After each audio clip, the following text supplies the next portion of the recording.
एक समय की बात है, भगवान गौतम बुद्ध वन के रास्ते से होकर कहीं जा रहे थे। रास्ते में उन्हें एक व्यक्ति मिला जो एक गड्ढा खोद रहा था। गौतम बुद्ध वहीं पर थोड़ी देर विश्राम करने के लिए वृक्ष के नीचे बैठ गए और उस व्यक्ति को देखने लगे जो गड्ढा खोद रहा था। तभी उस व्यक्ति को गड्ढा खोदते खोदते एक कलश मिला। उस कलश में बहुत ही कीमती हीरे जवाहरात भरे हुए थे। यह सब देखकर वह व्यक्ति बहुत खुश हुआ और सोचने लगा, आज मेरा भाग्य जाग उठा है।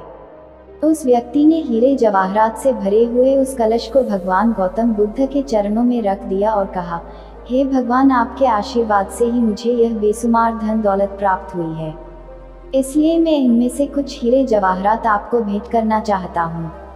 यह सब सुनकर भगवान गौतम बुद्ध ने उस व्यक्ति से कहा, तुम्हारे लिए यह धन दौलत है, लेकिन मेरी नज़र में यह जहर के समान है, क्योंकि बिना मेहनत के प्राप्त हुई धन दौलत जहर के समान ही होती है। इतना सुनकर वह व्यक्ति गौतम बुद्ध से नाराज होकर उस कलश को लेकर चला जाता है। उस व्यक्ति ने बाजार में सभी हीरे जवाहरात बेचकर बंगला, गाड़ी और बहुत सारी संपत्ति खरीद ली और गरीब से करोड़पति बन गया। थोड़े दिनों बाद किसी ईर्ष्यालु व्यक्ति ने राजा से उस व्यक्ति की शिकायत कर दी और बोला, महाराज, जमीन में दबा धन राजकोष का होता है, लेकिन उस व्यक्ति ने उस धन दौलत को अपने ऐशो आराम के लिए खर्च करके राजद्रोह किया है और ऐसा करना नियमों का उल्लंघन है। यह सब सुनकर राजा ने अपने सैनिकों को उस व्यक्ति को पकड़ने का आदेश दिया और राजदरबार में बुलवाया गया तो राजा ने उस व्यक्ति से उस कलश को जमा कराने के लिए बोला।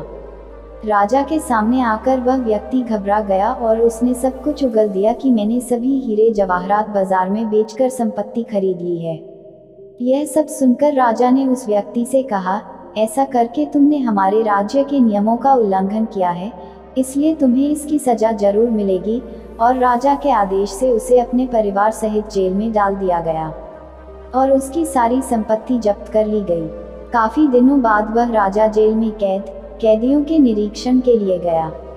तभी उस व्यक्ति ने राजा से अपनी सजा माफ करने के लिए आग्रह किया और कहा, महाराज, जब मुझे वह कलश जमीन में गड्ढा खोदते समय मिला तो भगवान गौतम बुद्ध वहीं पर मौजूद थे।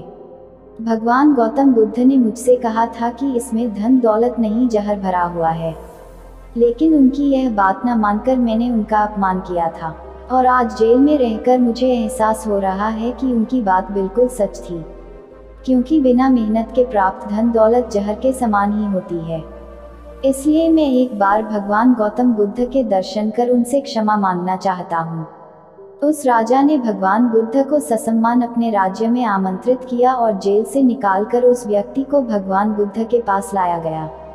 उस व्यक्ति ने भगवान बुद्ध के चरणों में बैठकर क्षमा मांगी तथा कहा, भगवान, आपकी बात बिल्कुल सत्य थी, क्योंकि कलश में सही में जहर भरा हुआ था, जिसने कारण मुझे अपने परिवार सहित जेल जाना पड़ा।